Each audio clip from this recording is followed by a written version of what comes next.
नमस्कार मैत्रिणींनो, पण रविवार येणार म्हटलं की शनिवारी रात्रीच आपण सगळं आवरून ठेवतो, कारण आपल्याला रविवारी जास्त झोप भेटावी म्हणून.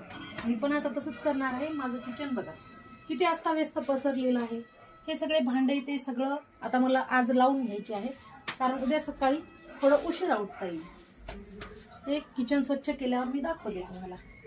स्वयंपाक झाल्याबरोबर वट्टा माझा पसाऱ्याने गच्च भरला होता. नंतर मी तो पसारा सर्व आवरून घेतला, सगळे वस्तू जिथल्या तिथे ठेवून घेतल्या आणि नंतर मी वट्टा पूर्ण साफ केला, त्याच्यावरचा कचरा पूर्ण साफ केला. नंतर त्यावर मी पाण्याने वट्टा धुवून घेतला. धुतल्याच्या नंतर मी काय केलं, विम लिक्विडने वट्टा छान घासणीने घासून घेतला आणि नंतर पाण्याने धुतल्याच्या नंतर अजून एकदा मी बिकोच्या टॉवेल्सने वट्टा छान एकदम क्लीन करून घेतला आणि नंतर माझे राहिलेले 2-3 टोपले जे भांडे होते ते मी लावून घेतले आणि नंतर माझं किचन झालं साफ. आता मी तयार होते मस्त झोपण्यासाठी. उद्या रविवार होता म्हणून मला उशिरा उठायचे होते.